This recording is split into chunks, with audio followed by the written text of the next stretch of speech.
Congratulations to you folks. Brian, you look ready. Go ahead, take it away. I am ready. So thank you, Dan. And as Dan mentioned, this is an introduction to using the Library Director and Learning Calendar, commonly called L2. And L2 is website at librarylearning.org. It's a statewide resource. It's not just for Rails, it is statewide. It's maintenance and development was funded in part by grants from the Illinois State Library. If you ever need help using L2, you can go to librarylearning.org/help, and there are a couple information sheets as well as a contact form to get the assistance that you need. On L2 itself, there is an events calendar, which Joe had mentioned that there are professional development events, networking meetings, etc. L2 also has a directory of libraries and library personnel.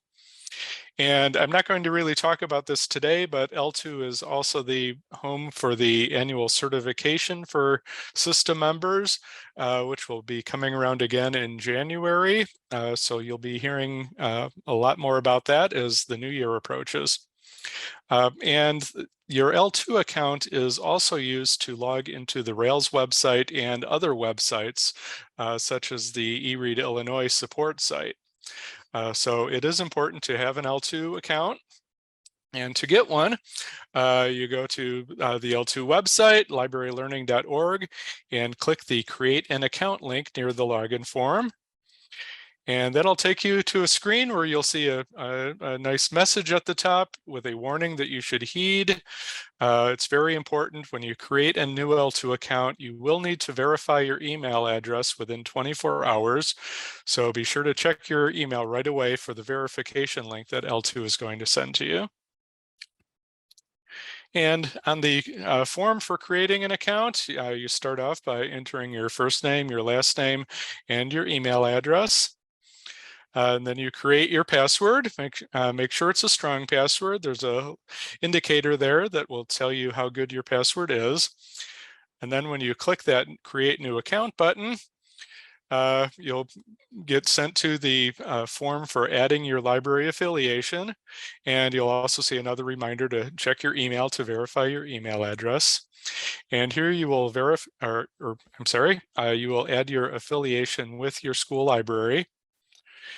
And on that affiliation form, you start typing in your school's name, and you would select the school that you work at from the list of suggestions that it gives.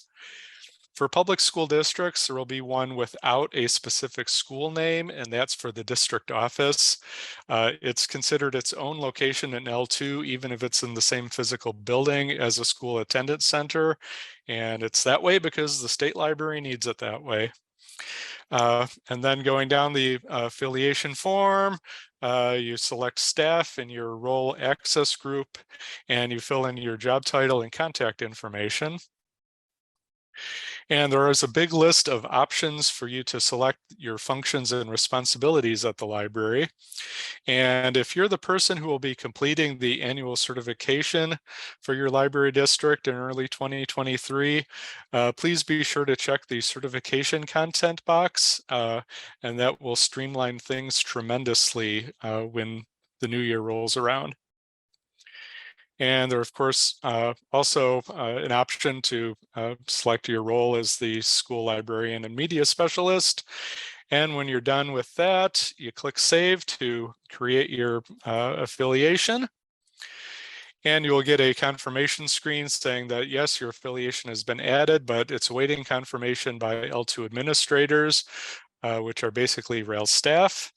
If your email address is at a domain name that's obviously belongs to your school, like district212.org, that will expedite the confirmation process a bit. Or if there's somebody at your district who is already an L2 administrator for your school district, they could also confirm you. And also here, you'll see there's a purple affiliate with a location button, and you can use that if you work at more than one school. You can add additional schools to connect with your account. Now, when you're logged into L2 with your L2 account, you'll have access through the site menu to the events calendar, the library directory, and your account menu. And in the account menu are links to your dashboard, which is where you can edit your account and your affiliations, a link to your events that you registered for through L2, and the directory of networking and educational groups in L2. Going into the events tab there, on the events calendar, there are going to be continuing education programs, webinars, meetings, and other events that are organized not only by Rails, but also by the Illinois Heartland Library System, Illinois State Library, Catalog Consortia, and dozens of networking groups. And you can search for events that you're interested in using several criteria. For example, upcoming events that are sponsored by Rails that are targeted for school libraries. If an event uses L2 registration and has its registration open, you can sign up by clicking the register button that you see there with the event. If the event uses an external registration like Zoom or Eventbrite, you'll see sign up information in the event details. And to see the full event details, you click on the name of the event. And notice here that an event might be held by video conference at several locations. For example, the Rails member update has 3 Rails service centers listed. Events can also be a hybrid event of in-person and online, and that will be indicated there as well.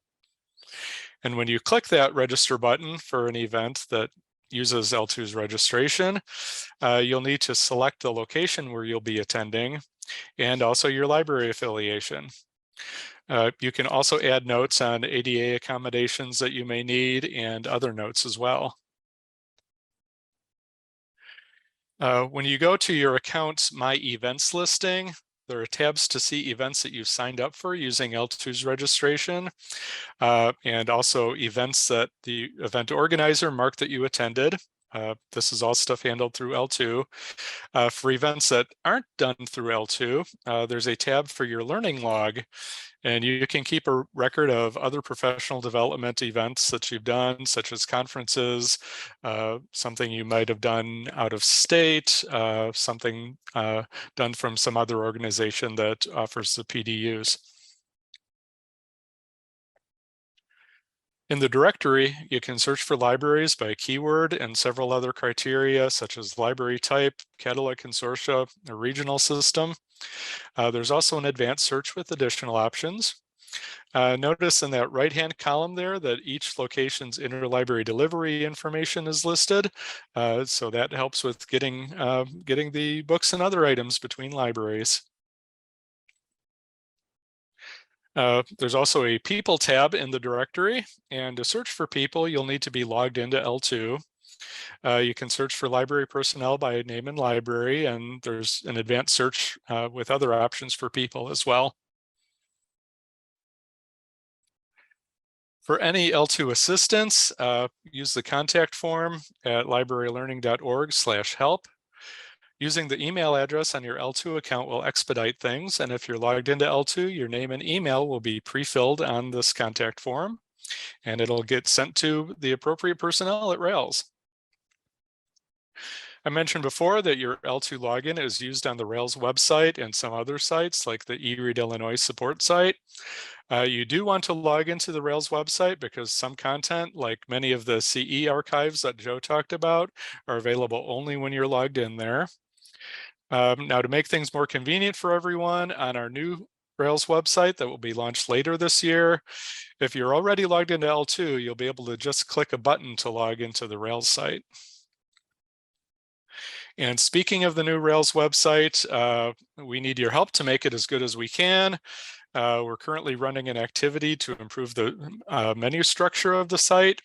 This activity takes about 10 to 20 minutes. To participate, you can go to railslib.us/site menu, and we'd really like additional input from folks at school libraries. And that concludes my presentation, and thank you very much. I will stop sharing.